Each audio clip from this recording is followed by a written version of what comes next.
వ్యవసాయ రంగం, గృహజ్యోతి లాంటి పథకాలకు ప్రభుత్వం 15,000 కోట్లు ఖర్చు చేస్తోందన్నారు మంత్రి వివేక్ వెంకటస్వామి. రంగారెడ్డి జిల్లా మన్నెగూడలో జరిగిన Telangana electricity employees union platinum jubilee మహోత్సవానికి హాజరయ్యారు మంత్రి. ఇక ఈ యూనియన్ 75 ఏళ్ల వేడుకలు చేసుకోవడం గొప్ప విషయమని అన్నారు. ఉద్యోగుల సమస్యలన్నీ కూడా సీఎం, డిప్యూటీ సీఎం దృష్టికి తీసుకువెళ్తానని హామీ ఇచ్చారు. ఈ కార్యక్రమంలో electricity employees union diary, calendar, సావనీర్ను ఆవిష్కరించారు మంత్రి వివేక్ వెంకటస్వామి. ఇక టీజేఎస్ చీఫ్ కోదండరాం, యూనియన్ నేతలు పాల్గొన్నారు.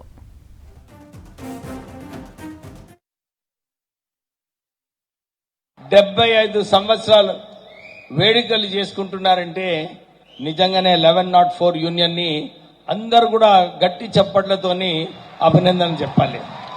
ఆ యూనియన్ ఇన్ని సంవత్సరాలు నడుస్తుందంటే కేవలం ఏకైక లక్ష్యం కార్మికుల వారి హక్కులు కల్పించాలి, వారికి న్యాయం చేయాలని చెప్పి ఆ ఆలోచనతోని మీరు పనిచేసినందుకు ఓపెన్ యూనియన్ ఎలక్షన్స్ అయినప్పుడు కూడా మన 1104 అది పెద్ద మెజారిటీతో ముందున్నారని చెప్పినారు. అదే ఒక నిదర్శనం అన్నమాట. సో ఇంత మంచి యూనియన్ లో మీరందరూ కూడా కొనసాగుతున్నారు. మీరు హక్కులు ఏదైతే ఇంతకు ముందు రాసిన హక్కులు కూడా అన్ని కూడా నేను రాసుకోవడం జరిగింది. డెఫినెట్లీ ఇవన్నీ కూడా నేను ఉప ముఖ్యమంత్రి, ముఖ్యమంత్రి గారి దగ్గర తీసుకెళ్లి మీ సమస్యలు ఏదైతే ఉన్నాయో నిజంగానే చాలా సింపుల్ సమస్యలు ఉన్నాయి. సింపుల్ అంటే కాంప్లికేటెడే కానీ ఫైట్ చేసే సమస్యలు ఉన్నాయి. ఒకటి, మన అవుట్ సోర్సింగ్ ఎంప్లాయీస్ కి వారికి హక్కులు కల్పించాలి, వారికి రెగ్యులరైజేషన్ చేయాలి. ఇంతకుముందు ఏదైతే 1104 యూనియన్ ద్వారా మనకు ఏకైక యూనియన్ మన దేశంలోనే మీరు పెన్షన్ ఇప్పించినారంటే నిజంగా ఈ 1104 కి చాలా అభినందన చెప్పాలి. దాంతోపాటు రెగ్యులరైజేషన్ 22,000 మందిని మీరు రెగ్యులరైజేషన్ చేయించారు.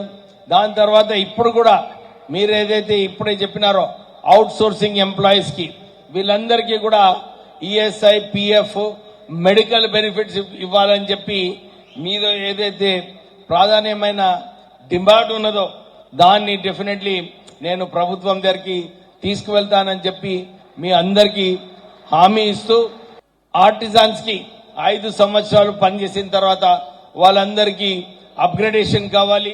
ఒకే రకంగా ఈ సంఘం అనేది తన బలాన్ని కోల్పోకుండా, ప్రభావాన్ని కోల్పోకుండా, తన పరపతిని కోల్పోకుండా ఇన్ని సంవత్సరాలు నిలబెట్టడం అనేది చాలా గొప్ప విషయం. ఈ 75 ఏళ్ల క్రమంలో అది ఎదుగుతూ వచ్చింది. సంస్థలో జరిగిన మార్పు చేర్పులను అర్థం చేసుకున్నది. కార్మికులకు నష్టం జరుగుతున్నప్పుడు కార్మికుల పక్షాన నిలబడి గట్టిగా ప్రభుత్వంతో తలపడ్డది, వెనుకకు పోలేదు.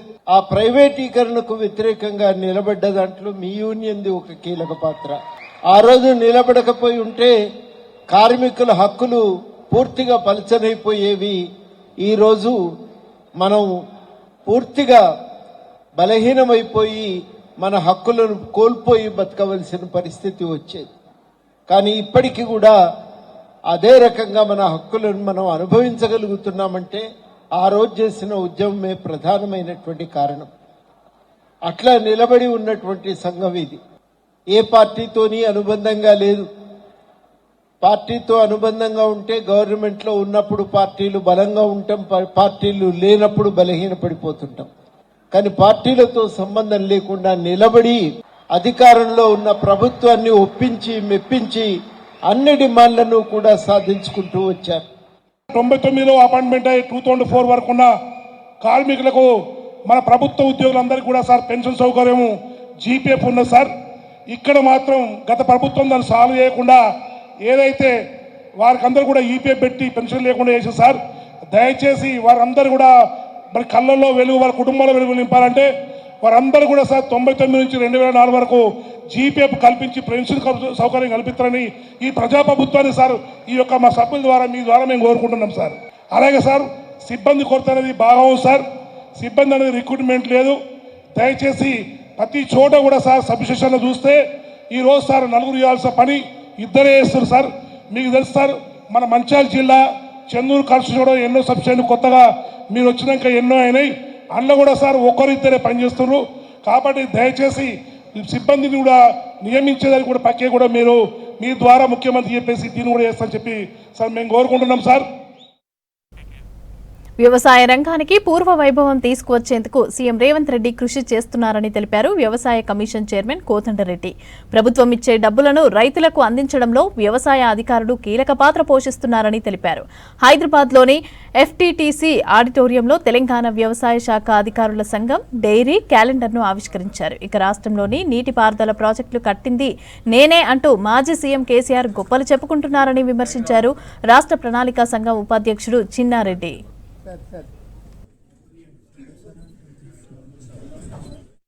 1 లక్ష పైచిలకు నిధులు వ్యవసాయానికి సంబంధించిన అది రుణమాఫీ కానివ్వండి, రైతు భరోసా కానివ్వండి, ఇంకా లేకపోతే వరికి 500 రూపాయలు బోనస్ కానివ్వండి, ఇట్లాంటివన్నీ లెక్కలు పెడితే 1 లక్ష కోట్ల రూపాయల ఆర్థిక సాయం చేసింది దేశంలో మొదటి రాష్ట్రం తెలంగాణ.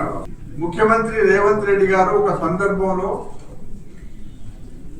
రైతు బంధుకు ప్రత్యామ్నాయంగా రైతు భరోసా ఇద్దాము, ఇంకా ఎక్కువ ఇద్దాము అని పంట కాలానికంటే ముందే పెట్టుబడి కొరకు ఇద్దామనే ఆలోచన వచ్చినప్పుడు మీరే దానికి కారకులు, మీరే లెక్కలు తీయాలి.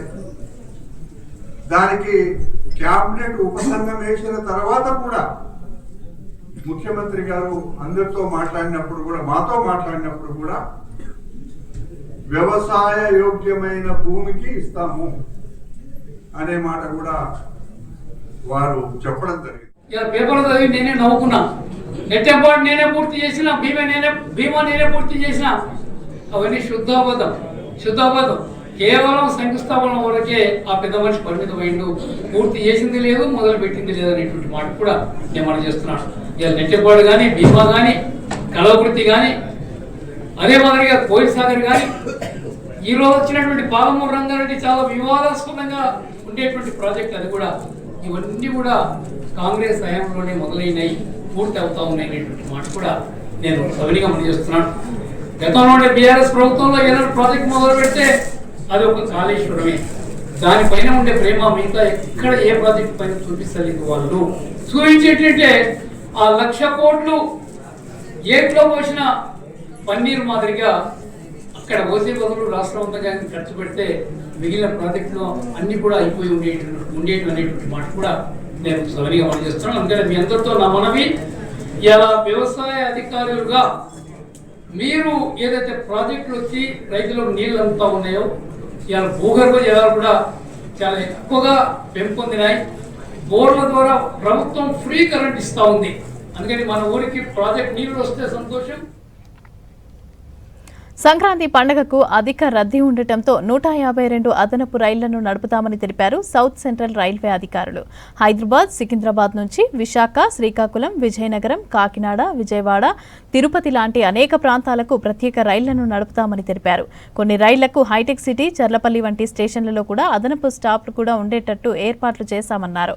రేపటి నుంచి 20వ తేదీ మధ్య ఈ ట్రైన్స్ అందుబాటులో ఉంటాయని అంటున్న దక్షిణ మధ్య రైల్వే సిపిఆర్ఓ శ్రీధర్తో హరిత ఫేస్ టు ఫేస్. సంక్రాంతి పండుగ అంటేనే సొంతూరులో జరుపుకోవాలని ప్రతి ఒక్కరు కూడా ఆశపడుతుంటారు. అయితే ఈ నేపథ్యంలోనే ఇటు జంటనగర్ నుంచి పెద్ద ఎత్తున ఏపీ కావచ్చు, తెలంగాణలోని వివిధ జిల్లాలకు ఇక్కడి నుంచి వెళ్తుంటారు. అయితే వీరికి తగ్గట్టుగా ఇటు దక్షిణ మధ్య రైల్వే ప్రత్యేక ట్రైన్స్ని నడుపుతోంది. అయితే దీనికి సంబంధించి మరింత సమాచారం మనతో మాట్లాడడానికి దక్షిణ మధ్య రైల్వే సిపిఆర్ఓ శ్రీధర్ గారు ఉన్నారు. సార్, సంక్రాంతి అంటే చాలు ట్రైన్స్ కావచ్చు, రైల్వే స్టేషన్స్ చాలా బిజీగా కనిపిస్తాయి. ఆ రద్దీకి తగ్గట్టుగా ఈసారి ఎన్ని స్పెషల్ ట్రైన్స్ నడుపుతున్నారు? అదే సంక్రాంతి అంటే లాంగ్ డిస్టెన్స్ ట్రావెల్ డెఫినెట్గా ఆ ట్రైన్ ద్వారానే వెళ్ళాల్సి ఉంటుంది. సో ఎప్పుడూ డిమాండ్ ఉంటుంది. ఆ డిమాండ్ని దృష్టిలో పెట్టుకొని చాలా స్పెషల్ ట్రైన్స్ని అనౌన్స్ చేశాం. ఈసారి ప్రస్తుతానికి 152 స్పెషల్ ట్రైన్స్ని అనౌన్స్ చేశాము. ఈ స్పెషల్ ట్రైన్స్ కాకుండా మనకు రెగ్యులర్గా కూడా 100ల కొద్దీ సౌత్ సెంట్రల్ రైల్వే పరిధిలో రెగ్యులర్ ట్రైన్స్ కూడా, mail express trains, super fast trains run అవుతూ ఉంటాయి. ఇది కాకుండా కూడా చాలా స్పెషల్ ట్రైన్స్ని త్రూ అవుట్ ఇయర్ కూడా మేము రన్ చేస్తూ ఉంటాం, ఎక్కడైతే డిమాండ్ ఉంటుందో ఆ రూట్లలో. సో అలా ఒక 600కు పైగా స్పెషల్ ట్రైన్స్ ఏదైతే రెగ్యులర్గా ఆల్ ఓవర్ ఇండియా రన్ అవుతాయో, ఇటు ఆంధ్ర వైపు కావచ్చు, సౌత్ ఇండియా, నార్త్ ఇండియా వైపు ఆ 600 ట్రైన్స్ను కూడా ఎక్స్టెండ్ చేసి పండుగ సీజన్లో వాటిని కూడా రన్ చేయడం జరుగుతూ ఉంది. సార్ ఇప్పుడు ఎక్కువగా మనకు లాంగ్ డిస్టెన్స్ ట్రైన్స్ అంటే ఏపీ వైకి వెళ్ళేవి చాలా వరకు రద్దీ ఉంటుంది. ఆ రద్దీని తట్టుకోవడానికి ముఖ్యంగా మీరు ఎట్లాంటి ట్రైన్స్ను ఎక్కువగా ఆపరేట్ చేస్తున్నారు? జనరల్ బోగీస్ కూడా ఉంటాయి వీటిలో, అంటే రిజర్వేషన్ చేసుకోవచ్చు, జనరల్గా కూడా వెళ్ళొచ్చు. ఇవన్నీ స్పెషల్ ట్రైన్స్ జంట నగరాల నుంచి మేజర్గా ఆంధ్ర వైపు, కోస్టల్ ఆంధ్ర వైపు, అంటే విజయవాడ కావచ్చు, నర్సాపూర్, అలాగే శ్రీకాకుళం, కాకినాడ, విజయవాడ, తిరుపతి, ఇలా వీటిని కనెక్ట్ చేస్తూ చాలా స్పెషల్ ట్రైన్స్ కోస్టల్ ఆంధ్ర వైపు వేసాము. అంతేకాకుండా ఆల్ ఓవర్ ఇండియా కూడా చాలా ట్రైన్స్ రన్ అవుతున్నాయి. ముఖ్యంగా జంట నగరాల నుంచి తిరుపతికి డిమాండ్ ఉంటుంది. తిరుపతి షిరిడి మధ్యలో కూడా చాలామంది వెళ్తూ ఉంటారు. వాటిని కనెక్ట్ చేస్తూ కూడా స్పెషల్ ట్రైన్స్ వేయడం, ఇలా పండుగను దృష్టిలో పెట్టుకొని వీటిని చేయడం జరుగుతుంది. ఓకే, గోదావరి జిల్లాలకు వెళ్ళే ట్రైన్స్ ఏమున్నాయి సార్? ఎక్కువ డిమాండ్ ఎంత వస్తుంది వీటిని? అదే అంటే మనకు రెగ్యులర్గా వచ్చేసి గోదావరి ఎక్స్ప్రెస్ ఉంటుంది, గౌతమ్ ఎక్స్ప్రెస్ ఉంటుంది, ఈస్ట్ కోస్ట్ ఉంటుంది, ఫలక్నుమా, ఇవన్నీ కూడా 60 days బిఫోరే రిజర్వేషన్స్ ఓపెన్ అవుతాయి కాబట్టి అవి ముందే ఫుల్ అయిపోయాయి. సో ఇలా డిమాండ్ ఎక్కువ ఉన్న ఈ ప్రాంతాలకి స్పెషల్ ట్రైన్స్ని మేము రెగ్యులర్గా అనౌన్స్ చేస్తూ ఉన్నాము. ప్రస్తుతానికి అంటే విజయవాడని కనెక్ట్ చేస్తూ, కాకినాడని కనెక్ట్ చేస్తూ, అలాగే నర్సాపూర్ని కనెక్ట్ చేస్తూ, ఈ కోస్టల్ ఆంధ్రాలో ఇంపార్టెంట్ టౌన్స్ కనెక్ట్ చేస్తూ ఈ స్పెషల్ ట్రైన్స్ని రెగ్యులర్గా అనౌన్స్ చేస్తూ ఉన్నాము. ఇలా రెగ్యులర్గా చేస్తూ ప్రస్తుతానికి ఒక 150కి పైగా వాటిని అనౌన్స్ చేశాము. డిమాండ్ని అంచనా వేసుకొని ఎప్పటికప్పుడు మేము స్పెషల్ ట్రైన్స్ పెడతా ఉన్నాం. సార్, ఇటు సికింద్రాబాద్ రైల్వే స్టేషన్ రీడెవలప్మెంట్ పనులు జరుగుతున్నాయి కదా, ఇక్కడ సాధారణ రోజుల్లో ఎన్ని ట్రైన్స్ వస్తాయి? ఇప్పుడు ఫెస్టివల్ సందర్భంగా ఎన్ని ట్రైన్స్ ఇక్కడ నుంచి ఆపరేట్ చేస్తున్నారు? మిగతా ప్రధాన స్టేషన్స్లో రద్దీ ఎట్లా ఉండే అవకాశం ఉంది? అది సికింద్రాబాద్లో ఎవ్రీడే దాదాపు 150కి పైగా ట్రైన్స్ని రన్ చేస్తూ ఉంటాం. మళ్ళీ దాంతోపాటు ఎంఎంటీఎస్ ట్రైన్స్ కూడా చాలా రన్ అవుతూ ఉంటాయి. సో ఆల్రెడీ వర్క్స్ జరుగుతూ ఉన్నాయి కాబట్టి ఎక్కువ మొత్తంలో ప్రయాణికులు వస్తే ఇబ్బందికరంగా కూడా ఉంటుంది. సో దాన్ని దృష్టిలో పెట్టుకొని ఇంతకుముందు చాలా ట్రైన్స్ని పర్మనెంట్ బేసిస్లో సికింద్రాబాద్ నుంచి వేరే టర్మినల్స్కి తరలించాం. ఫర్ ఎగ్జాంపుల్ చెర్లపల్లికి వచ్చేసి అంటే మద్రాస్ ఎక్స్ప్రెస్ కావచ్చు, గోరఖ్పూర్, ఇలాంటివి కొన్నిటిని షిఫ్ట్ చేసాం పర్మనెంట్ బేసిస్లో. అలాగే టెంపరీగా కూడా చాలా ట్రైన్స్ని మేము షిఫ్ట్ చేయడం జరిగింది. సో అంటే ఇక్కడ సికింద్రాబాద్ స్టేషన్లో బర్డెన్ తగ్గించేందుకు. అందులో ఈ సంక్రాంతి సీజన్లో ఎక్కువ మొత్తంలో స్పెషల్ ట్రైన్స్ సికింద్రాబాద్ నుంచి ఇంతకుముందు అనౌన్స్ చేసేది ఇప్పుడు చాలా తక్కువ సికింద్రాబాద్ నుంచి చేస్తూ మిగతా స్పెషల్ ట్రైన్స్ అన్నిటిని కాచిగూడ కావచ్చు, నాంపల్లి, చెర్లపల్లి, లింగంపల్లి, వికారాబాద్ వీటి నుంచి అనౌన్స్ చేశాం. సో అంతేకాకుండా స్పెసిఫిక్గా ఈ పండుగను పురస్కరించుకొని హైటెక్ సిటీ రైల్వే స్టేషన్ ఏదైతే ఉందో అది రెగ్యులర్గా ఎంఎంటీఎస్ ట్రైన్స్, సబర్బన్ ట్రైన్సే ఆగుతాయి. ఈ mail express trains, long distance trains ఆగవు. సో ఈ పండుగను పురస్కరించుకొని ఒక 16 మెయిల్ ఎక్స్ప్రెస్ ట్రైన్స్, రెగ్యులర్ ట్రైన్స్ని కూడా అక్కడ టెంపరీగా హాల్ట్ ఇవ్వడం జరిగింది. అలాగే ఒక 11 ట్రైన్స్కి చెర్లపల్లిలో అంటే గౌతమి ఎక్స్ప్రెస్ కావచ్చు, సింహపురి కావచ్చు, అలాగే గరీబ్ రథ్, ఇలాంటి ట్రైన్స్కి చెర్లపల్లిలో కూడా టెంపరీగా హాల్ట్ ఇచ్చాము. కాబట్టి ఇదంతా కూడా ఏంటంటే జంట నగరాల్లో సెంటర్లో ఉండే ఇంపార్టెంట్ రైల్వే స్టేషన్స్ లాంటి సికింద్రాబాద్ పైన రద్దీ తగ్గుతుంది. దానికి తోడు ఇప్పుడు కోస్టల్ ఆంధ్ర వైపు ఏవైతే మేము స్పెషల్ ట్రైన్స్ అనౌన్స్ చేసామో అవన్నీ కూడా మేజర్లీ అంటే చెర్లపల్లిని టచ్ చేస్తూ సికింద్రాబాద్ మీదుగా బేగంపేట, అలాగే హైటెక్ సిటీ, లింగంపల్లి, ఫర్దర్గా వికారాబాద్ వైపు కూడా చేసాం. సో దట్ ఇక్కడ జంట నగరాలకు సంబంధించి ఇంపార్టెంట్ స్టేషన్స్ అన్నిటిని కూడా టచ్ చేస్తే అక్కడక్కడి ప్రాంతం వాళ్ళు ఆ నియర్ బై స్టేషన్కి వెళ్ళి ట్రైన్ జర్నీ చేసేందుకు అవకాశం ఉంటుంది. సార్, ఫైనల్గా చెప్పండి, ఇప్పుడు ఏవైతే స్పెషల్ ట్రైన్స్ ఉన్నాయో వెళ్ళేదే కాకుండా రిటర్న్ ట్రాఫిక్ కూడా హైదరాబాద్ కావచ్చు, జంట నగరాలకు వస్తుంటారు. ఈ ట్రైన్స్, స్పెషల్ ట్రైన్స్ ఎన్ని రోజుల వరకు అందుబాటులో ఉండే అవకాశం ఉంది? అదే ఈ స్పెషల్ ట్రైన్స్ అన్నీ కూడా అంటే to and fro, up and down announce చేయడం జరిగింది. ప్రతి పేరు ఏదైతే అంటే ఇక్కడ నుంచి బయలుదేరుతుందో దానికి రిటర్న్ జర్నీ కూడా ఉంటుంది. సో ఇలా పండుగ అయిన తర్వాత కూడా అప్ టు 21 జనవరి వరకు కూడా ఈ ట్రిప్స్ని అంటే రిటర్న్ ట్రిప్స్ని కూడా ప్లాన్ చేయడం జరిగింది. సో దాన్ని గమనించి ట్రైన్ బుకింగ్ చేసుకోవాల్సిందిగా రిక్వెస్ట్. ఓవరాల్గా అయితే ఈ సంక్రాంతి ఫెస్టివల్ సందర్భంగా దక్షిణ మధ్య రైల్వే దాదాపు 150కి పైగా ప్రత్యేక అదనపు రైళ్లను నడుపుతోంది. అయితే దీంతో పాటు ఇటు రిటర్న్ ట్రాఫిక్ ఉండే నేపథ్యంలో దాదాపు జనవరి 20 తారీఖు పైగా కూడా ఈ ట్రైన్స్ అన్ని కూడా అందుబాటులో ఉంటాయి. కాబట్టి థర్డ్ పార్టీ యాప్స్ ద్వారా బుకింగ్ కాకుండా మేజర్గా రైల్వేకి సంబంధించిన యాప్స్లోనే కావచ్చు, వెబ్సైట్లో టికెట్స్ కన్ఫర్మేషన్ చేసుకోవాలని కూడా ప్రయాణికులకు రైల్వే అధికారులు విజ్ఞప్తి చేస్తున్నారు. కెమెరా పర్సన్ వినోద్తో హరిత, V6 news, Hyderabad. Hyderabad Somajiguda press క్లబ్లో వీధి కుక్కలపైన అవగాహన కార్యక్రమం నిర్వహించారు. క్విక్ రన్ బ్యాగ్ సంస్థ ఆధ్వర్యంలో ఇండియాలోని కుక్కలు, వాటి పరిణామ క్రమం పేరిట అవేర్నెస్ ప్రోగ్రాం చేపట్టారు. ఇండియా బ్రీడ్స్ ని కాపాడుకోవడం మన బాధ్యత అని అన్నారు సంస్థ ఫౌండర్ కల్పన. 50 రకాల ఇండియా బ్రీడ్స్ ఉంటే ప్రస్తుతం 36 బ్రీడ్స్ మాత్రమే ఉన్నాయన్నారు. భారతీయ కుక్కలను కాపాడుకునేందుకు ప్రభుత్వం బాధ్యత తీసుకోవాలని అన్నారు. వీధి కుక్కలను చూసి జనం భయపడకూడదని తెలిపారు కల్పన.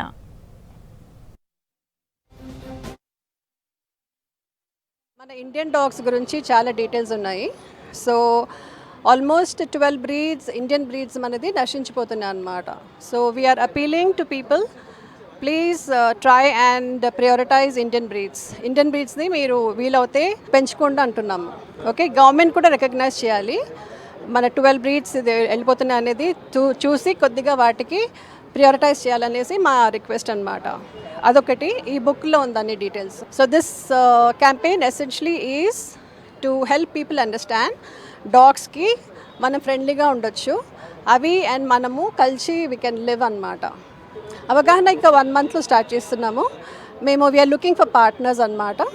ఓకే, పార్ట్నర్స్గా ఎవరు మాతో కలిసి పనిచేస్తారో వాళ్ళతో పనిచేసి స్కూల్లో కానీ మన ఎనీ ట్రేడ్ ఆర్గనైజేషన్స్ క్యాంపసెస్ ఎక్కడ వీలవుతే అక్కడికంతా వెళ్ళి మేము అవగాహన కలుపుతాం అన్నమాట. మా ఓన్ క్యాంపెయిన్ అయితే మేము డెవలప్ చేసాము. So we are looking for partners who can help us implement it. అంటే వేరే వాళ్ళు మాతో ఆన్ బోర్డ్ అవుతే మేమందరం కలిసి will be able to do it. Because it's not a job for a single person, మాతో కాదు. We can reach very limit. అందుకే ఈరోజు ప్రస్తుతం మీటింగ్ కూడా అదే అనమాట. సో మేమే కాకుండా మాతో ఎవరన్నా వచ్చి చేయగలిగితే అందరూ ఒకసారి చేయొచ్చు అని చెప్పేసి. అంటే different people have different opinions అనమాట. Number 1 is out of hunger ఉంటుంది. నెంబర్ 2 ఏంటంటే మన వైలెన్స్, దాన్ని చాలా 2-3 టైమ్స్ ఏమవుతుందంటే మన చిన్నపిల్లలు తీసుకెళ్ళిపోతారు అనమాట. కుక్క పెట్టిన తర్వాత చిన్నపిల్లలు so that mother becomes very scared. Okay, so అది ఇట్ ఈస్ ట్రయింగ్ టు మన అమ్మల లైక్ ఇట్స్ లైక్ అమ్మ దగ్గర నుండి తీసుకెళ్ళిపోతారు. So it gets a little possessive about it's children అనమాట. అవర్ రిక్వెస్ట్ ఏంటంటే మన సేమ్ థింగ్, మన ఇండియన్ కుక్కల్ని please try and encourage. Okay, encourage Indian breeds, save Indian breeds, okay, and then please treat dogs a little kindly so that we all can exist together. హైదరాబాద్లో బైక్లు దొంగలిస్తున్న ముఠాలను arrest చేశారు గచ్చిబౌలి పోలీసులు. వారి నుంచి 50 లక్షల విలువ చేసే 17 బైక్లను స్వాధీనం చేసుకున్నామని తెలిపారు. చోరీ చేసిన వాహనాలను తక్కువ ధరకే విక్రయిస్తున్నారని తెలిపారు. వాహనాలను అమ్మగా వచ్చిన డబ్బులతో జల్సాలు చేస్తున్నారన్నారు. ఇక ఇంటి ముందు పార్కింగ్ చేసిన వాహనాలనే చోరీ చేస్తున్నారని, వాహనదారులు కూడా జాగ్రత్తగా ఉండాలని సూచిస్తున్నారు పోలీసులు. ముగ్గురు అఫెండర్స్ సంతోష్ దాస్, బెజ్జంకి మణికంఠ, లోకేష్ వర్మ, వీళ్ళ ముగ్గురు దొంగతనాలు చేస్తున్నారు. వీళ్ళు 5వ తారీఖు నాడు మనకి సాయంత్రం కొత్తగూడ దగ్గర వెహికల్ చెకింగ్ చేస్తున్న సమయంలో ఈ సంతోష్ దాస్ అనే అతను పట్టుబట్టడం జరిగింది. వీళ్ళ ముగ్గురు కూడా రూమ్మేట్స్. వీళ్ళ మణికంఠ అండ్ లోకేష్ వర్మ జప్టోలో పనిచేస్తారు, డెలివరీ బాయ్స్. ఈ సంతోష్ దాస్ అనే అతను, ఇతను 18 years. ఇతను ఫస్ట్ నుంచి వ్యాండరర్ అంటే తిరిగిపోతూ, తర్వాత ఈ బందీ దొంగతనాలు చేయటం ప్రవృత్తి ఇతనికి. ఇది గతంలో కూడా ఇతను 5 కేసుల్లో ఉన్నాడు శంషాబాద్లో. ఇప్పుడు మన దగ్గర అయిన కేసుల్లో 17 బండ్లు రికవర్ చేయడం జరిగింది. ఈ 17 బండ్లో కూడా ఒక 2 కేసులు శంషాబాద్ పోలీస్ స్టేషన్, ఒక కేసు ఆర్జే ఎయిర్పోర్ట్ది, ఒక 2 కేసులు చిట్యాల పోలీస్ స్టేషన్, మధురానగర్ పిఎస్సి ఒక 2 ఉన్నాయి, తర్వాత కేపీహెచ్బి కాలనీ పిఎస్ 2 ఉన్నాయి. మిగతా 11 కూడా మన మాదాపూర్ జోన్కి సంబంధించినాయి. దీంట్లో 2 రిసీవర్లు కూడా ఉన్నారు. రిసీవర్లు వచ్చేసి నక్కా హేమంత్ అండ్ సాయిరామ్. వీళ్ళు బండ్లు తీసుకుపోయి వాళ్ళకి ఇస్తే వాళ్ళు అమ్మి డిస్పోజ్ చేసి పైసలు అందరూ కూడా పంచుకునేవాళ్ళు. మా క్రైమ్ టీం, డిఐ గారు, ఇన్స్పెక్టర్ గారు, తర్వాత క్రైమ్ టీం అంతా కూడా కష్టపడి రికవర్ చేసి 17 బండ్లని రికవర్ చేసి వీళ్ళని పట్టుకోవడం జరిగింది. ఔటర్ రింగ్ రోడ్ వరకు విస్తరించిన జీహెచ్ఎంసీని 3 కార్పొరేషన్లుగా విభజించేందుకు కసరత్తు వేగంగా జరుగుతోంది. త్వరలో బల్దియాను విభజిస్తామని అసెంబ్లీలో ప్రభుత్వం ప్రకటించడంతో దానికి అనుగుణంగానే విభజన ప్రక్రియ మొదలుపెట్టారు ఉన్నతాధికారులు. ఇక ఇప్పటికే 3 కార్పొరేషన్లకు అధికారుల కేటాయింపును చేస్తున్నారు. అయితే ర్యాపిడ్గా డెవలప్ అవుతున్న సైబరాబాద్ కార్పొరేషన్లోనే తమకు పోస్టింగ్ కావాలని పైరవీలు స్టార్ట్ చేశారు కొందరు అధికారులు. ఇటీవల ఔటర్ పరిధిలోని 20 మున్సిపాలిటీలు, 7 కార్పొరేషన్లను జీహెచ్ఎంసీలో విలీనం చేసింది రాష్ట్ర సర్కార్. వార్డులను 150 నుంచి 300కు, 30గా ఉన్న సర్కిళ్లను 60 నుంచి 6 ఉన్న జోన్లకు 12కి పెంచింది. అయితే ప్రజలకు వేగవంతమైన సేవలు, సమర్థవంతమైన పాలన అందించేందుకు గ్రేటర్ హైదరాబాద్ను 3 కార్పొరేషన్లుగా విభజించేందుకు ప్రభుత్వం రెడీ అవుతోంది. ప్రస్తుతం ఉన్న 12 జోన్లలో సికింద్రాబాద్, ఖైరతాబాద్, గోల్కొండ, శంషాబాద్, చార్మినార్, రాజేంద్రనగర్ మొత్తం 6 జోన్లు జీహెచ్ఎంసీలో ఉండనున్నాయి. కుతుబుల్లాపూర్, కూకట్పల్లి, షేర్లింగంపల్లి జోన్లు సైబరాబాద్ కార్పొరేషన్లో, ఎల్బీనగర్, ఉప్పల్, మల్కాజిగిరి జోన్లు మల్కాజిగిరి కార్పొరేషన్లో ఉండనున్నాయి. దీనికి అనుగుణంగా అధికారులను నియమిస్తోంది ప్రభుత్వం. సైబరాబాద్లో ఉండనున్న 3 జోన్లకు అడిషనల్ కమిషనర్గా ఐఏఎస్ అధికారి సృజన, మల్కాజిగిరి కార్పొరేషన్లో ఉండనున్న 3 జోన్లకు వినయ్ కృష్ణారెడ్డిలను ప్రభుత్వం నియమించింది. ఈ ఇద్దరు కొత్తగా ఏర్పడనున్న కార్పొరేషన్లకు కమిషనర్లుగా ఉంటారని సమాచారం. మరో నెల రోజుల్లో కొత్త కార్పొరేషన్లు ఏర్పడే అవకాశం ఉంది. ఈలోపే ఆయా కార్పొరేషన్లకు అధికారులు, సిబ్బందిని నియమిస్తున్నారు ఉన్నతాధికారులు. జోన్లకు, సర్కిళ్లకు ఇంజనీరింగ్, టౌన్ ప్లానింగ్, హెల్త్, శానిటేషన్తో పాటు ఇతర విభాగాలకు చెందిన అధికారులను అపాయింట్ చేస్తూ ఇప్పటికే ఉత్తర్వులు జారీ చేశారు బల్దియా కమిషనర్ ఆర్వి కర్ణన్. అయితే ఈ నియామకాల్లో చాలా వరకు పోస్టింగ్స్ బదిలీల రూపంలో జరిగాయి. దీంతో ఎక్కువగా ఆదాయం వచ్చే సైబరాబాద్ కార్పొరేషన్లో తమకు పోస్టింగ్ ఇవ్వాలని కమిషనర్ను కోరారు చాలా మంది అధికారులు. టౌన్ ప్లానింగ్కి చెందిన అధికారులైతే రాజకీయ నాయకులతో ఫైరవీలు చేస్తున్నారని సమాచారం. టౌన్ ప్లానింగ్ డిపార్ట్మెంట్లో 3 డైరెక్టరేట్లను ఆయా కార్పొరేషన్లకు డైరెక్టర్లుగా నియమించారు. కార్పొరేషన్లు ఏర్పడిన తర్వాత వారిని సిటీ చీఫ్ ప్లానర్గా అంటే టౌన్ ప్లానింగ్ హెడ్గా అపాయింట్ చేయనున్నారు. ప్రస్తుత బల్దియాలో ఉన్న అడిషనల్ కమిషనర్లను కూడా కొత్తగా ఏర్పడనున్న కార్పొరేషన్లకు ట్రాన్స్ఫర్ చేస్తున్నారు. జీహెచ్ఎంసీ హెడ్ ఆఫీస్లో మరికొందరు అడిషనల్ కమిషనర్లతో పాటు ఇతర హెచ్ఓడీలను కొత్తగా ఏర్పడనున్న కార్పొరేషన్లకు ట్రాన్స్ఫర్ చేయనున్నారు. ఈ ప్రక్రియ కొనసాగుతుండటంతో చాలా మంది అధికారులు తమను సైబరాబాద్ కార్పొరేషన్కు పంపించాలని కోరుతున్నారు. మణికొండ, షేర్లింగంపల్లి, తెల్లాపూర్, మాదాపూర్, హైటెక్ సిటీ, బాచుపల్లి, కూకట్పల్లి లాంటి ప్రాంతాల్లో ఎక్కువగా నిర్మాణాలు సాగుతున్నాయి. ఆ ప్రాంతాల్లో ఎక్కువగా ఆదాయం వస్తుందన్న ఆలోచనతో అక్కడికి పంపాలని కోరుతున్నారు చాలా మంది అధికారులు. మరోవైపు జీహెచ్ఎంసీ కమిషనర్ ఆర్వి కర్ణన్ మాత్రం ఎలాంటి ఫైరవీలు తన దగ్గర నడవవని చెబుతున్నారు. పనితీరు ఆధారంగానే బదిలీలు జరుగుతాయని స్పష్టం చేస్తున్నారు. హైదరాబాద్ సిటీ నుంచి సంక్రాంతి పండుగకు సొంత ఊళ్లకు వెళ్లేవారు అన్ని జాగ్రత్తలు తీసుకోవాలని అన్నారు మల్కాజ్గిరి డీసీపీ శ్రీధర్. ఇళ్లలో విలువైన ఆభరణాలు, నగదు పెట్టి వెళ్లవద్దన్నారు. కాలనీలు, అపార్ట్మెంట్ల నుంచి గ్రామాలకు వెళ్లేవారు వాచ్మెన్ సిబ్బంది, అదేవిధంగా సెక్యూరిటీ గార్డులకు సమాచారం అందించాలని తెలిపారు. లోకల్ పోలీసులకు కూడా సమాచారం ఇవ్వాలని చెప్పారు డీసీపీ. పండుగ రోజుల్లో క్రైమ్, లా అండ్ ఆర్డర్ టీంలతో నిఘా పెడతామని అంటున్న మల్కాజ్గిరి డీసీపీ శ్రీధర్తో Ajay face to face. Sankranti పండుగకు పట్నం బాట విడిచి పల్లె బాట పడుతున్నారా, జర పైలం అంటున్నారు పోలీసులు. మెయిన్గా ఇల్లు తాళం వేసున్న టైంలో, ఫెస్టివల్స్కి సొంతూళ్ళకు వెళ్ళే టైంలోనే ఎక్కువగా దొంగతనాలు జరిగే అవకాశం ఉంటుంది. కాబట్టి జాగ్రత్తగా, అప్రమత్తంగా ఉండాలని పోలీసులు సూచిస్తున్నారు. సో ఎలాంటి జాగ్రత్తలు తీసుకోవాలి, ఏ విధమైన ప్రికాషన్స్ తీసుకుంటే మంచిది అనేది మాట్లాడేందుకు మనతో పాటు మల్కాజ్గిరి డీసీపీ శ్రీధర్ ఉన్నారు. సార్, మెయిన్గా ఈ సంక్రాంతి టైంలో అందరు కూడా నగరాన్ని విడిచి పల్లె బాట పడుతుంటారు. సో వారాలు ఇళ్లకు తాళాలు వేసి ఉండడం వల్ల దొంగతనాలు జరిగే అవకాశం ఉంటుంది. సో ఎలాంటి జాగ్రత్తలు తీసుకుంటే మంచిది పబ్లిక్? ప్రత్యేకించి పోలీస్ శాఖ తరఫున సంక్రాంతి పండుగ ఏదైతే ఉందో దానికి పెద్ద ఎత్తున ఇక్కడి నుంచి పర్టికులర్గా మల్కాజ్గిరి టైప్ ఏరియాస్ నుంచి ఎక్కువ మంది వాళ్ళు ఇప్పుడు ఉన్నటువంటి రెసిడెన్స్ని వదిలేసి మీరు చెప్పిన విధంగా ఆల్మోస్ట్ 5-6 డేస్ 1 వీక్ పాటు కూడా అవుట్ ఆఫ్ స్టేషన్ వెళ్ళే అవకాశం ఉంటుంది. కాబట్టి అందరూ కూడా ఏంటంటే డెఫినెట్గా వాళ్ళ ఇళ్లల్లో ఏదైతే విలువైన ఆభరణాలు, మనీ పెద్ద ఎత్తున ఉండడం కానీ ఇటువంటి ఇక్కడ వదిలి వెళ్ళకండి. ఏదన్నా ఉంటే please carry with you. And తర్వాత ఏదైనా అపార్ట్మెంట్లకు సంబంధించి కానీ, కాలనీలకు సంబంధించి కానీ మా రిక్వెస్ట్ అపార్ట్మెంట్ అసోసియేషన్లకు, కాలనీ అసోసియేషన్లకు కూడా మేము కన్వే చేస్తున్నాము. ఈ అపార్ట్మెంట్ అసోసియేషన్లో వాచ్మెన్ కంపల్సరీగా పర్టికులర్గా నైట్ అవర్స్లో వాచ్మెన్ కంపల్సరీగా ఉండే విధంగా మీరు ఏర్పాటు చేసుకోవాలి. మళ్ళీ వాళ్ళు కూడా పండగలకి వెళ్ళిపోయి అపార్ట్మెంట్ అట్లా వదిలేస్తే డెఫినెట్గా అఫెన్స్లకు ఎక్కువ అవకాశాలు ఉంటాయి.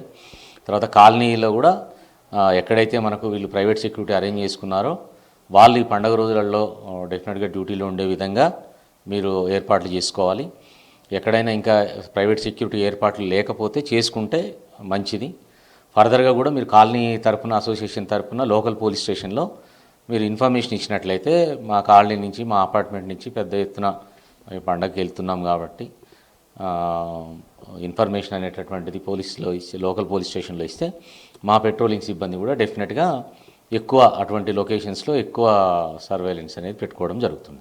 మీరు చెప్పినట్టు లోకల్ జ్యూరిడిక్షన్, లోకల్ పోలీసులకి సమాచారం ఇచ్చిన తర్వాత పర్టికులర్గా వారం రోజులు అనుకోవచ్చు, వాళ్ళు ఉండని రోజులు అక్కడ ఎలాంటి నిఘా ఏర్పాటు చేస్తారు, మానిటరింగ్ ఏ విధంగా ఉంటుంది?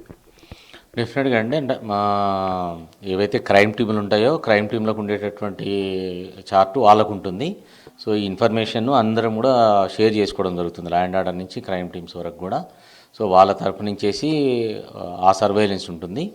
మన తరపు నుంచి లా అండ్ ఆర్డర్ నుంచి రిపీటెడ్గా ఈ పెట్రోలింగ్ కానీ బీసీలు కానీ రిపీటెడ్గా వెళ్ళడం జరుగుతుంటుంది. కొంచెం ఎక్స్ట్రా కేర్ అనేది డెఫినెట్గా ఉంటుంది అన్నట్టు, స్పెసిఫిక్గా మనకి ఇన్ఫర్మేషన్ ఉంటుంది కాబట్టి ఆ ఏరియాలో, ఆ లొకేషన్స్లో రిపీటెడ్ సర్వేలెన్స్ అనేది ఉంటుంది కాబట్టి తప్పకుండా అఫెన్సెస్ను తగ్గించడానికి అవకాశం ఉంటుంది. జనరల్గా ఈ రోజుల్లో ఇలాంటి గేటెడ్ కమ్యూనిటీస్ కావచ్చు, కాలనీస్ సంబంధించి అపరిచిత వ్యక్తులు లేకపోతే కొంత సస్పెక్ట్గా ఎవరైనా వ్యక్తులు కనబడితే మీకు సమాచారం ఇస్తే వెంటనే మీరు ఏ విధంగా రెస్పాండ్ అవుతారు? మెయిన్గా వాళ్ళపైన ఎలాంటి చర్యలు తీసుకుంటారు?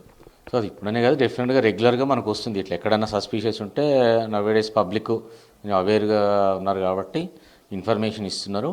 సో అటువంటి వాటిని ఇమీడియట్గా మనం తీసుకొని వచ్చేసి వాళ్ళ చెక్ చేసుకోవడం జరుగుతుంది, వాళ్ళ యాంటీసిడెంట్స్. దాంతోపాటు కూడా ర్యాండమ్గా మనకు ఈ ఫెసిలిటీ ఉంది, మన పెట్రోలింగ్ సిబ్బంది డే బీసీలు కూడా డే టైంలో ఈ కాలనీలో కానీ రోడ్ల మీద కానీ డెఫినెట్గా ఈ పాపులాన్ చెకింగ్ అని ఉంటుంది. ప్రీవియస్ అఫెన్సెస్కి సంబంధించిన అఫెండర్లు ఎవరన్నా ఉంటే మనకు చెక్ చేస్తారు. దాంతో మనకు తెలిసిపోతుంటుంది ఎవరు మూవ్మెంట్ చేస్తున్నారు మన ఏరియాలో అని. ఆ చెకింగ్స్ కూడా ఇప్పుడు ఎక్కువ చేపిస్తున్నామండి ఈ ఫెస్టివల్ దృష్ట్యా. ఇప్పుడు ఫెస్టివల్కి తాళాలేసి వెళ్ళేటప్పుడు ఇంట్లో విలువైన ఆభరణాలు ఉంటాయి, విలువైన వస్తువులు ఉంటాయి, భారీగా కొంత లిక్విడ్ క్యాష్ కూడా ఉండే అవకాశాలు ఉంటుంది. సో దాన్ని క్యారీ చేయలేని పరిస్థితుల్లో వాళ్ళు లాకర్లో పెట్టుకోవడమా లేకపోతే ఏ విధమైన చర్యలు తీసుకుంటే మంచిదని మీరు సజెస్ట్ చేస్తారు? మా సజెషన్ మాత్రము 100% లాకర్లు ప్రిఫర్ చేయాలండి. బ్యాంక్ లాకర్లు ప్రిఫర్ చేస్తే it will be safe. In case bank లాకర్లు అందరికీ అందుబాటులో లేవు అనుకుంటే సాధ్యమైనంత వరకు కూడా, ఎందుకంటే 1 డే 2 డే కాదు, డెఫినెట్గా ఇది 5-6 డేస్ అవుట్ ఆఫ్ స్టేషన్ ఉంటారు కాబట్టి ఇంట్లో అంత పెద్ద ఎత్తున పెట్టుకోవడం అనేది సజెస్టబుల్ కాదు. కాబట్టి దానికి సంబంధించి అదర్వైజ్ వాళ్ళ బంధువులు ఉంటారు ఇక్కడ, ఎవరన్నా ఉంటే వాళ్ళ బంధువులకు అప్పగించడం, ఇటువంటివి ఏదైనా ఆల్టర్నేట్ అరేంజ్మెంట్ చేసుకుంటే బాగుంటుంది. ఇది మొత్తానికి సంక్రాంతి పండుగకి ఎవరైతే నగరాన్ని విడిచి పల్లెలకు వెళ్తుంటారో, సొంతూళ్ళకు వెళ్ళేవారు ఇంట్లో విలువైన వస్తువులు, ఆభరణాలు, at the same time cash సంబంధించి పలు జాగ్రత్తలు తీసుకోవాలి. ఖచ్చితంగా బ్యాంకు లాకర్లలో వాటిని భద్రపరుచుకుంటే మంచిది, లేదా తెలిసిన వారి ఇంట్లో పెట్టేసి వెళ్తే మంచిది. ఎందుకంటే వారాల తరబడి ఆ సెలవులకు వెళ్తుంటారు కాబట్టి ఖచ్చితంగా దొంగతనాలు జరిగే అవకాశం ఉంటుంది. ఇదే ఇన్ఫర్మేషన్ మీద మొత్తము నిఘాను పటిష్టం చేయడంతో పాటు ఎక్కడికక్కడ మానిటరింగ్ చేస్తాము అనేది పోలీసులు చెప్పడంతో పాటు ఎవరైతే తాళాలు వేసి వెళ్తున్నారో సంబంధిత పోలీసులకు సమాచారం అందిస్తే అక్కడ వాళ్ళు ఉండనన్ని రోజులు ఎప్పటికప్పుడు అక్కడ రెక్కి నిర్వహించడం కావచ్చు, లేకపోతే అక్కడ నిఘా పటిష్టం చేయడం కావచ్చు పోలీసులు చేస్తాము అని చెప్తున్నారు. కెమెరా పర్సన్ శ్రీనివాస్తో కలిసి అజయ్ V6 న్యూస్, హైదరాబాద్. రవాణా శాఖకు భారీ ఆదాయం వచ్చిందని అన్నారు ఆర్టీఏ అధికారులు. 9 నెలల్లో 5,142 కోట్లు ఆదాయం సమకూరిందన్నారు. లైఫ్ ట్యాక్స్తో 3,611 కోట్లు, త్రైమాసిక పన్నుల ద్వారా 730 కోట్లు, ఇక గ్రీన్ ట్యాక్స్తో 57 కోట్లు, ఫీజుల ద్వారా 408 కోట్లు, తనిఖీలతో 181 కోట్లు, సర్వీస్ ఛార్జీల ద్వారా 153 కోట్ల ఆదాయం వచ్చిందని తెలిపింది రవాణా శాఖ. సంక్రాంతి పండుగకు ప్రైవేట్ బస్సులు అధిక ఛార్జీలు వసూలు చేస్తే చర్యలు తీసుకుంటామని హెచ్చరించారు ఆర్టీఏ అధికారులు.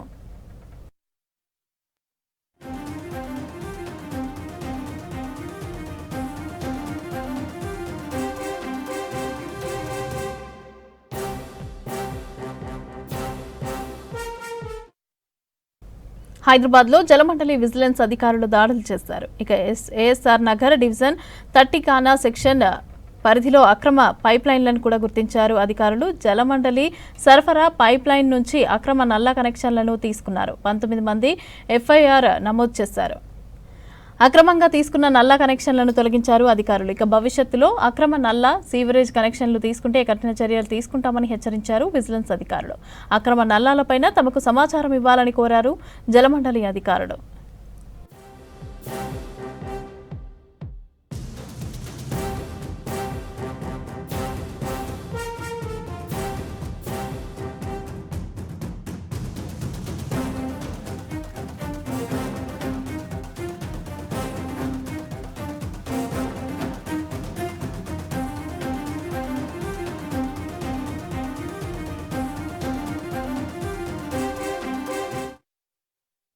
హైదరాబాద్లోని సోమాజిగూడలోని తన నివాసంలో మంత్రి వివేక్ వెంకటస్వామిని కలిసి నూతన సంవత్సర శుభాకాంక్షలు తెలిపారు యూసఫ్గూడ మాజీ కార్పొరేటర్ సంజయ్ గౌడ్. కాంగ్రెస్ ప్రభుత్వం మరింత అభివృద్ధి చేసి ప్రజల మన్ననలను పొందాలని కోరారు సంజయ్. అనంతరం మంత్రి వివేక్ వెంకటస్వామిని శాల్వాతో సత్కరించారు సంజయ్ గౌడ్.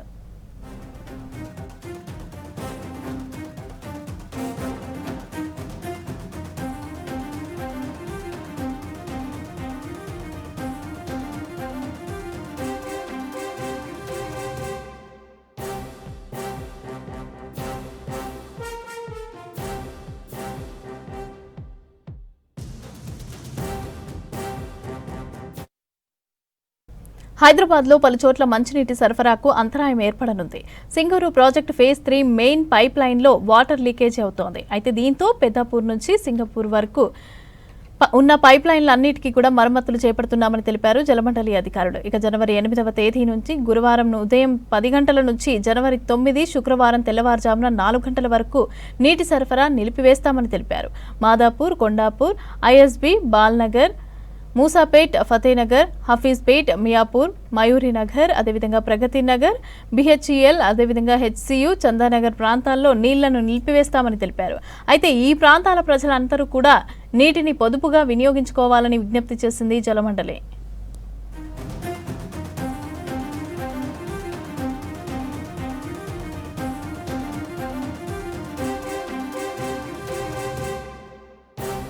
హైదరాబాద్ను కేంద్రంగా చేసుకుని జరిగిన భారీ ఆర్థిక కుంభకోణంలో కీలక మలుపు చోటు చేసుకుంది.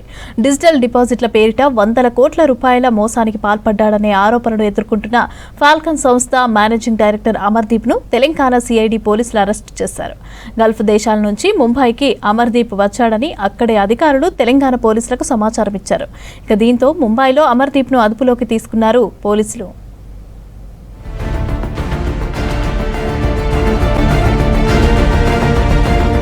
హైదరాబాద్ కేంద్రంగా జరిగిన భారీ ఆర్థిక కుంభకోణంలో ప్రధాన నిందితుడు ఫాల్కన్ సంస్థ ఎండీ అమర్దీప్ను అరెస్టు చేశారు సిఐడి పోలీసులు. డిజిటల్ డిపాజిట్ల పేరిట 850 కోట్ల రూపాయల మోసానికి పాల్పడ్డాడనే ఆరోపణలు ఎదుర్కొంటున్నాడు అమర్దీప్. స్కామ్ వెలుగులోకి వచ్చిన వెంటనే నిందితుడు తన భార్యతో కలిసి దుబాయ్కి పరారయ్యాడు. దీంతో పోలీసులు అమర్దీప్పై లుకౌట్ నోటీసులు జారీ చేశారు.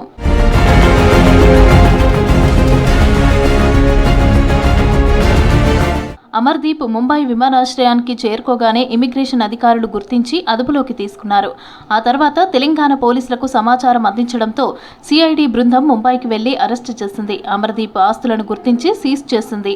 ఆయనకున్న ప్లాట్స్, కార్లు, షేర్లు, గోల్డ్, బ్యాంకు బ్యాలెన్స్ గుర్తించారు సిఐడి పోలీసులు. మొత్తం 43 కోట్ల రూపాయల విలువైన ఆస్తులను సీజ్ చేశారు పోలీసులు.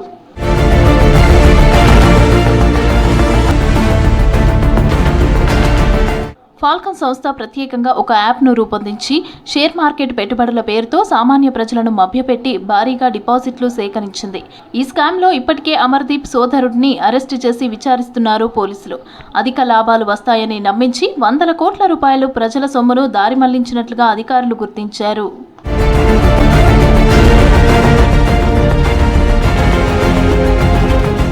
2021లో హైదరాబాద్లో capital protection force private limited పేరుతో అమర్దీప్తో పాటు మరికొంతమంది కలిసి కంపెనీ పెట్టారు. చిన్న తరహా పెట్టుబడుల పేరుతో ఫాల్కన్ సంస్థ మోసాలకు పాల్పడిందన్నారు పోలీసులు. 25,000 నుంచి 9 లక్షల రూపాయల వరకు డిపాజిట్ చేస్తే 45 నుంచి 180 రోజుల్లో 11 నుంచి 22% రాబడి ఇస్తామని నమ్మబలికారు. దీనికి ఆకర్షితులైన ప్రజలు పెద్ద ఎత్తున డిపాజిట్లు చేశారు. దేశంలోని 6,979 మంది నుంచి 1,700 కోట్ల రూపాయలు వసూలు చేశారు. ఒక హైదరాబాద్ నగరంలోనే 850 కోట్లు వసూలు చేశారన్నారు పోలీసులు.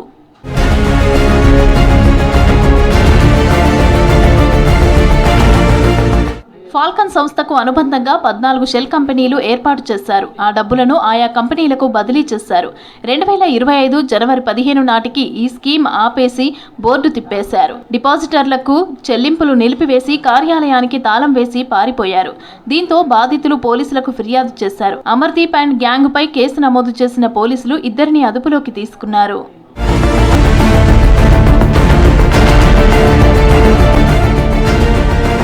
ట్రేడింగ్ మోసాలు, ఇన్వెస్ట్మెంట్, అధిక వడ్డీ పేరుతో మోసాలకు పాల్పడే గ్యాంగ్ల పట్ల ప్రజలు అప్రమత్తంగా ఉండాలని సూచిస్తున్నారు పోలీసులు.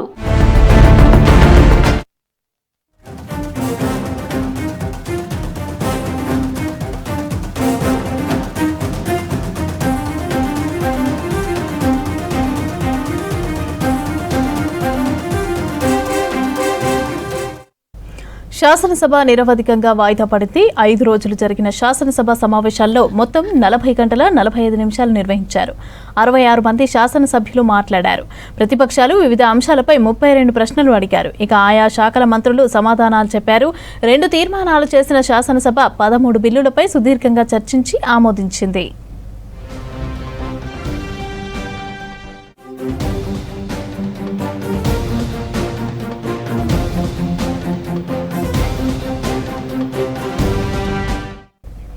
శాసనసభ నిరవధికంగా వాయిదా పడింది. 5 రోజులు జరిగిన శాసనసభ సమావేశాల్లో మొత్తం 40 గంటల 45 నిమిషాలు నిర్వహించారు. 66 మంది శాసనసభ్యులు మాట్లాడారు. ప్రతిపక్షాలు వివిధ అంశాలపై 32 ప్రశ్నలు అడిగారు. ఆయా శాఖల మంత్రులు సమాధానాలు చెప్పారు. ఇక 2 తీర్మానాలు చేసిన శాసనసభ 13 బిల్లులపై సుదీర్ఘంగా చర్చించి ఆమోదించింది.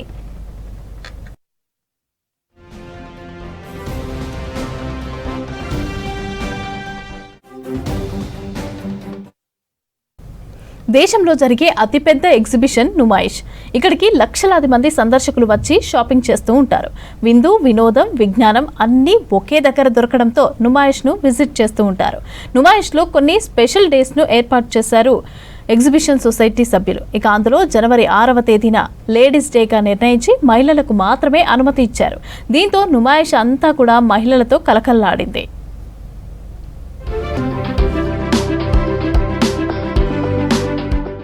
హైదరాబాద్లోని నాంపల్లి ఎగ్జిబిషన్ మైదానంలో నుమాయిష్ నిర్వహిస్తున్నారు. జనవరి 1 నుంచి ఫిబ్రవరి 15 వరకు 45 రోజుల పాటు నుమాయిష్ జరగనుంది. ప్రతి సంవత్సరం ప్రత్యేకంగా పిల్లలు, మహిళల కోసం స్పెషల్ డే కేటాయిస్తారు.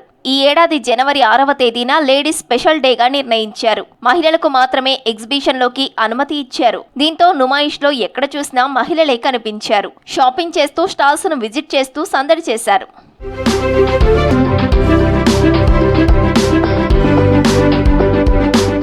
కేవలం మహిళలకు మాత్రమే ఎగ్జిబిషన్లోకి అనుమతి ఉండటంతో నుమాయిష్లో ఎంజాయ్ చేశారు. టాయ్ ట్రైన్ ఎక్కి నచ్చిన ఫుడ్ తింటూ మురిసిపోయారు. మగవారితో వస్తే నుమాయిష్ మొత్తం తిరగలేమంటున్నారు మహిళలు.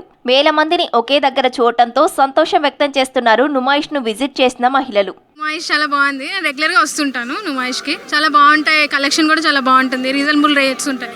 సో నాకు చాలా ఇష్టం నుమాయిష్. మేము ఎక్కువ కుర్తీస్, నైట్ సూట్స్ ఇవన్నీ బాగుంటాయి. కలంకారీ, బెడ్షీట్స్ ఇవన్నీ మమ్మీ వాళ్ళు తీసుకుంటారు.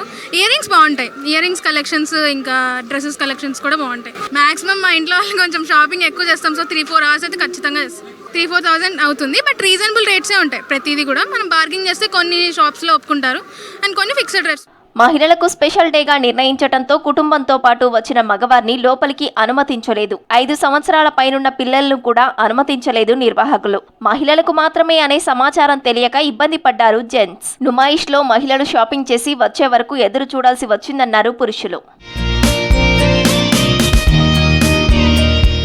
ఈ సంవత్సరం నుమాయిష్లో మహిళా ఎంటర్ప్రెన్యూర్స్ ను ప్రోత్సహించేందుకు ఎక్కువ స్టాల్స్ వారికే కేటాయించామని తెలిపారు నిర్వాహకులు.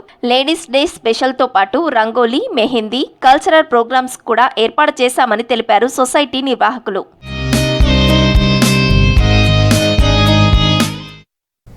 జనాన్ని బాగా ఇబ్బంది పెడుతున్న విషయాల్లో ఆహారం కల్తీ ప్రధానమైనది. మనం తినే ఆహారం మీదే ఆరోగ్యం ఆధారపడి ఉంటుంది. అలాంటి ఆహారం కల్తీ అవుతోంది. ప్రతి వస్తువు కల్తీ కావడంతో అనారోగ్యం పాలవుతున్నారు జనాలు. అందుకే ఈ పరిస్థితిని మార్చేందుకు Hyderabad CP Sajjanar master plan వేశారు. అదేంటో తెలుసుకోవాలంటే లెట్స్ వాచ్.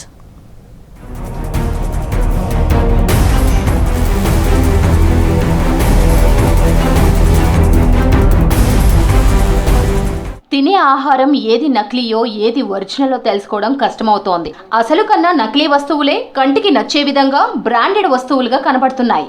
దీన్ని నిరోధించేందుకు Hyderabad police commissioner VC Sajjanar ప్రత్యేకంగా బృందాలను ఏర్పాటు చేశారు. ఈ యాంటీ ఫ్యాటీ టీంలతో తనిఖీలు చేస్తామని తెలిపారు పోలీసులు.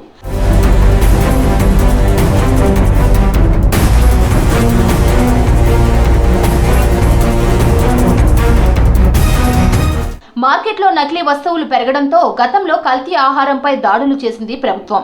విజిలెన్స్, మార్కెటింగ్, పోలీసులు, తూనికలు, కొలతలు, ఫుడ్ ప్రాసెసింగ్ అధికారులు బృందాలుగా ఏర్పడి దాడులు చేసి కేసులు నమోదు చేసి అరెస్టులు చేశారు. అయినా పెద్దగా ఉపయోగం లేదంటున్నారు ప్రజలు. కల్తీ వస్తువులను శాశ్వతంగా నియంత్రించడానికి హైదరాబాద్ సిపి సజ్జనార్ ప్రత్యేకంగా వివిధ శాఖల అధికారులతో బృందాలను ఏర్పాటు చేశారు.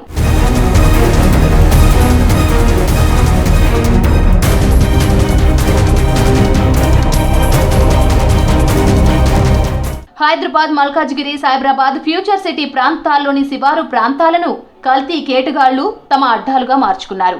హైదరాబాద్ పరిధిలోని పహాడీ షరీఫ్, జల్పల్లి, శ్రీరామ్ నగర్ కాలనీ, మీర్పేట్, నాదర్గుల్, ఘటకేసర్ ప్రాంతాలతో పాటు సైబరాబాద్ పరిధిలోని బాలానగర్, జీడిమెట్ల, మైలార్దేవ్పల్లి, పటాన్ చెరు, ఫ్యూచర్ సిటీ పరిధిలోని ఇబ్రహీంపట్నం, కందుకూరు, మహేశ్వరం ప్రాంతాలను కల్తీ సరుకుల తయారీ కేంద్రాలుగా మ్యాపింగ్ చేశారు పోలీసులు.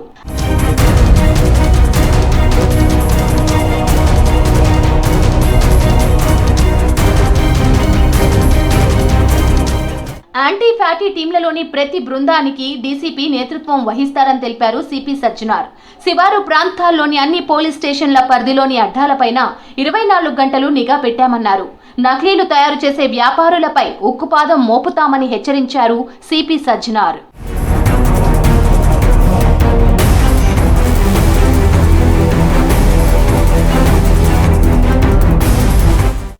రాష్ట్రంలోని పేద మధ్యతరగతి ప్రజలకు గాంధీ హాస్పిటల్ పెద్ద దిక్కులా నిలబడుతోంది. ఇప్పుడు ఆ హాస్పిటల్లో పుట్టుకతోనే వినికిడి సమస్య ఉన్న పిల్లలకు అండగా నిలుస్తోంది. కాక్లియర్ ఇంప్లాంట్ సర్జరీస్ చేస్తూ పిల్లలకు కొత్త జీవితాన్ని అందిస్తున్నారు డాక్టర్లు. ఇక ప్రైవేట్లో లక్షల ఖరీదైన వైద్యాన్ని ఆరోగ్యశ్రీ కింద ఉచితంగానే అందిస్తోంది. ఏడాది పొడుగునా చికిత్స అవసరమయ్యే ఈ వైద్యం గాంధీలో అందుబాటులోకి రావడంతో తమకు మేలు జరుగుతోందని అంటున్నారు ప్రజలు.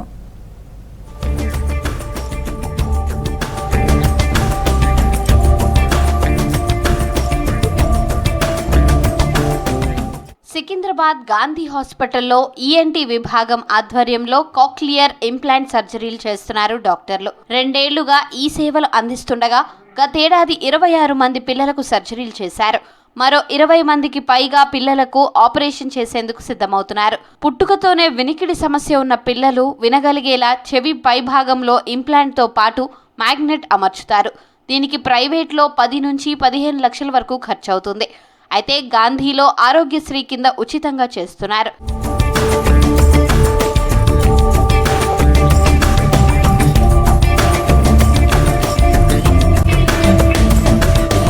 మేనరికం వివాహాలు, నెలలు నిండక ముందే పుట్టడం, ప్రెగ్నెన్సీ సమయంలో మీజిల్స్, రుబెల్లా ఇన్ఫెక్షన్లు సోకడం, కామెర్లు అవడం వంటి కారణాలతో పిల్లలకు వినికిడి సమస్య వస్తుందంటున్నారు డాక్టర్లు. ఇలాంటి వారికి అండగా నిలవాలనే ఉద్దేశంతోనే కాక్లియర్ ఇంప్లాంట్ సర్జరీలు చేస్తున్నామని తెలిపారు డాక్టర్లు. ఈ కాక్లియర్ ఇంప్లాంట్ అన్నది పుట్టుకతో వినిపిడి లోపం ఉన్న పిల్లలకి మనము హియరింగ్ ఎయిడ్ పెట్టి వాళ్ళకి తర్వాత ముందు 2 సార్లు థెరపీ ఇచ్చి కంప్లీట్ ప్యాకేజ్ గవర్నమెంట్ నుంచి మనకు ఒక 5 lakhs ఇది వరకు ఇంప్లాంట్ వచ్చేది. ఇప్పుడు 6 lakhs implant plus post and pre implant therapy ఇస్తున్నాము.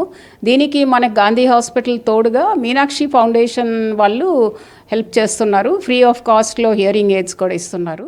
గాంధీ హాస్పిటల్లో ఈఎన్టీ విభాగానికి రోజుకు 150 నుంచి 200 మంది వరకు ఓపీ ఉంటుంది. పుట్టుకతోనే వినికిడి సమస్య ఉన్న పిల్లలను గుర్తించి కాక్లియర్ ఇంప్లాంట్ విభాగంలో అవగాహన కల్పిస్తారు. మీనాక్షి వెంకటరామన్ ఫౌండేషన్ సహకారంతో హాస్పిటల్లోనే ఏర్పాటు చేసిన ఆడియాలజీలో పిల్లల వినికిడి సమస్య తీవ్రతను అంచనా వేస్తామని తెలిపారు డాక్టర్లు. గాంధీలో ఉన్న ఫెసిలిటీ వేరే స్టేట్లో ఏ హాస్పిటల్లో లేదు. గాంధీలో పుట్టంగానే బిడ్డని న్యూ బార్న్ స్క్రీనింగ్ అంటాం. పుట్టంగానే బేబీకి పరీక్ష చేస్తాం, హియరింగ్ ఉందా లేదా తెలుస్తుంది. ఒకవేళ డౌట్ఫుల్ ఉంటే మళ్ళీ 3 months తర్వాత మళ్ళీ పిలిపించుకుంటాం, మళ్ళీ హియరింగ్ టెస్ట్ చేస్తాం. అప్పుడు కానీ ఆయన హియరింగ్ టెస్ట్లో ఫెయిల్ అయ్యి వినికిడి లోపం ఉన్నట్లు నిర్ధారణ అయితే ఇక అప్పటి నుంచి మేము స్టార్ట్ చేస్తాం. ఆ బేబీని పికప్ చేసి ఇక దానికి ఏం చేయాలో మొత్తం సంవత్సరం వరకు 9 months తర్వాత హియరింగ్ ట్రయల్ ఇచ్చి తర్వాత 1 year తర్వాత ఆపరేషన్ ప్లాన్ చేసి మళ్ళీ ఆపరేషన్ తర్వాత ఇంకొక 1 year వరకు ట్రైనింగ్ ఇచ్చి నార్మల్ చైల్డ్ అయ్యేలాగా మేము చేస్తున్నాం గాంధీలో. కాక్లియర్ ఇంప్లాంట్ సర్జరీ ప్రాసెస్ ఏడాది పాటు ఉంటుందంటున్నారు డాక్టర్లు. వినికిడి సమస్య తీవ్రతను అంచనా వేసిన తర్వాత చెవి పైభాగంలో ఇంప్లాంట్ అమర్చుతామని తెలిపారు. ఆ తర్వాత వారానికి ఒకసారి చెకప్ చేస్తామన్నారు. 4 రోజులకు ఇంప్లాంట్ పైనుంచి మ్యాగ్నెట్ను మ్యాచ్ చేసిన తరువాత పిల్లలు వినగలుగుతారన్నారు డాక్టర్లు. సర్జరీకి ముందు, సర్జరీ తర్వాత కూడా పిల్లలకు థెరపీని ఏడాది పాటు చేస్తామని తెలిపారు. పిల్లలు విన్నప్పుడు మాత్రమే మాట్లాడగలుగుతారని అన్నారు డాక్టర్లు. వినికిడి మనము సర్జరీకి ప్లాన్ చేస్తున్నాం కాబట్టి ఆ నరం ఉందా లేదా అనే దానికోసం ఎంఆర్ఐ స్కాన్స్, సిటీ స్కాన్స్ అవన్నీ చేస్తాము. అవన్నీ చేసి ఓకే అనుకుంటే అనెస్థెషియా సార్ వాళ్ళు కూడా చూసి అండ్ మనం కమిటీకి తీసుకెళ్తాం ఇక్కడ నుంచి కోటికి. అక్కడ కూడా వాళ్ళు ఓకే అనుకుంటే బేబీ సర్జరీ చేసుకోవచ్చు, ఈ పాప ఇంప్లాంట్ పెట్టడం వల్ల ఈ పాపకి బెనిఫిట్ ఉంటుంది అని వాళ్ళు కన్ఫర్మ్ చేస్తే తర్వాత మేము సర్జరీకి ప్రొసీడ్ అవుతాము. కోఠీలో ఉన్న ఈఎన్టీ హాస్పిటల్కు రోగుల తాకిడి ఎక్కువగా ఉండడంతో వెయిటింగ్ పెరిగిపోయింది. ఇక్కడ నుంచి కొంతమందిని గాంధీ హాస్పిటల్కు రిఫర్ చేస్తున్నారు డాక్టర్లు. గాంధీ హాస్పిటల్కు నేరుగా వస్తున్న పేషెంట్లకు ఈ చికిత్స అందుతోందని తెలిపారు. గాంధీలో అందిస్తున్న చికిత్సతో పిల్లల తల్లిదండ్రులు సంతోషం వ్యక్తం చేస్తున్నారు. ఇక్కడ మాది రిలేషన్లో మ్యారేజ్ కాబట్టి పాపకి ఇట్లా ఉందని 8 monthsలో, అంటే చిన్నపిల్లలు ఉలిక్కి పడతారు కదా, సో అట్లా పడుకున్నప్పుడు ఉలిక్కి పడట్లేదని వీళ్ళ తాతకు ఉంది కాబట్టి అదే ప్రాబ్లం ఈ అమ్మాయికి ఉందని మాకు తెలిసింది. 8 months నుంచి కోటిలో ఈఎన్టీలో తిరిగాము. అక్కడ 1 year తిరిగాము సార్. 1 year తిరిగితే అక్కడ చేస్తలేరు, చేయకుండా ఇక్కడికి గాంధీకి మీ నేమ్ ట్రాన్స్ఫర్ అయింది, అక్కడికి వెళ్ళండి అని పంపించారు. ఇక్కడికి వచ్చాక 1 monthలోనే సర్జరీ అయిపోయింది. ఇప్పుడు మాత్రం బాగానే ఉంది సార్. పుట్టుకతోనే పిల్లలకు వినికిడి సమస్య ఏర్పడడంతో ఇబ్బందులు పడుతున్నారు తల్లిదండ్రులు. ప్రైవేట్ హాస్పిటల్స్కు వెళ్లి 15 లక్షల రూపాయల ఖర్చును భరించలేమంటున్నారు. ఇప్పుడు గాంధీలో ఆరోగ్యశ్రీ కింద ఉచితంగా చికిత్స చేయడంతో సంతోషం వ్యక్తం చేస్తున్నారు చిన్నారుల పేరెంట్స్.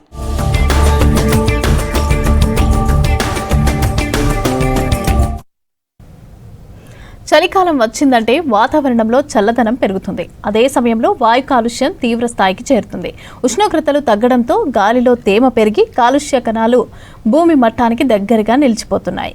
ఇక ఫలితంగా నగరాలు, పట్టణాలు కాలుష్య పొగమంచు కమ్మేసి ప్రజలను ఉక్కిరిబిక్కిరి చేస్తున్నాయి. పలు ప్రాంతాల్లో వాయు నాణ్యత కూడా క్షీణించడంతో 200 points వరకు AQI చేరుకుంటుంది.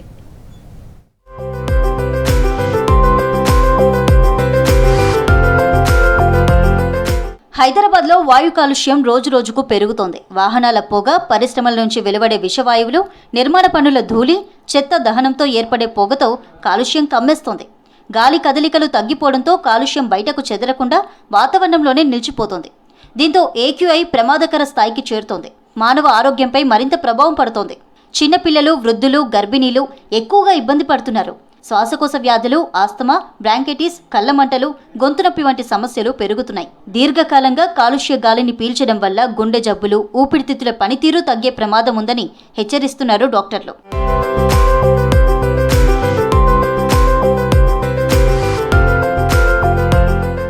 ప్రతి ఒక్కరూ తాము ఉంటున్న ఏరియాలో AQI ఎలా ఉందోనని సమీర్ యాప్ను వినియోగించి తెలుసుకోవచ్చు అంటున్నారు కాలుష్య నియంత్రణ మండలి అధికారులు.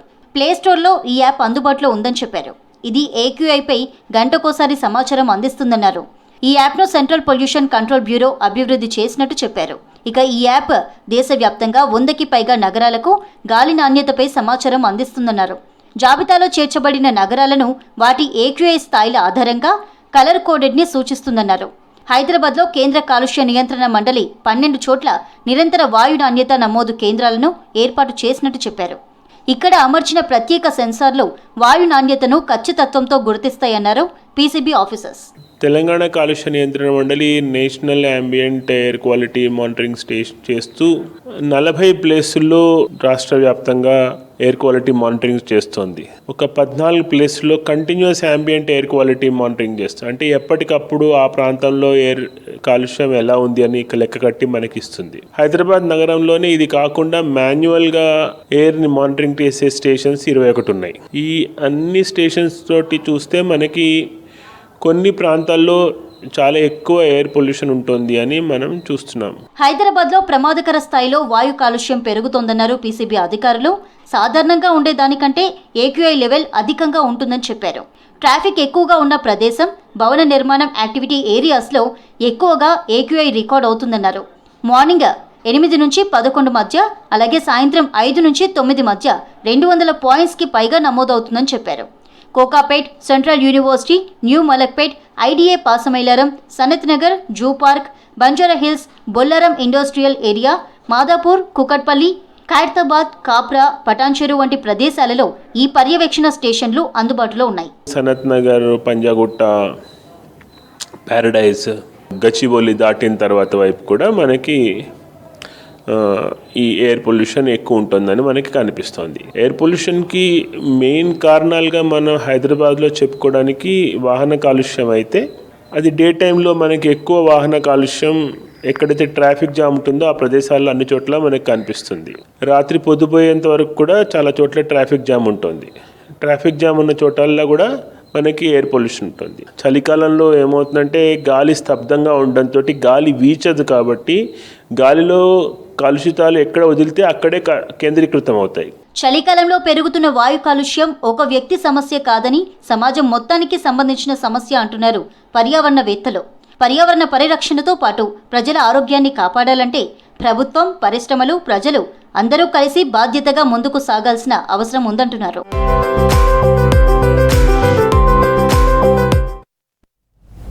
ఆరు నెలల క్రితం ఉత్తరప్రదేశ్ గోరఖ్పూర్లో కిడ్నాప్ అయిన మైనర్ బాలికను శంషాబాద్ ఇంద్రారెడ్డి కాలనీలో గుర్తించారు విశ్వ హిందూ పరిషత్ సభ్యులు. లవ్ జిహాద్ పేరుతో మైనర్ బాలికను ఇక్కడికి తీసుకొచ్చినట్లు గుర్తించి పోలీసులకు సమాచారం ఇచ్చామని తెలిపారు విహెచ్పి నాయకులు. ఇక ఉత్తరప్రదేశ్ గోరఖ్పూర్ పోలీస్ స్టేషన్లో కిడ్నాప్ కేసు పెట్టారు అమ్మాయి పేరెంట్స్. దీంతో మైనర్ బాలికతో పాటు నిందితుడు అక్రమ్ను శంషాబాద్ నుంచి ఉత్తరప్రదేశ్కు తీసుకెళ్లారు యూపీ పోలీసులు.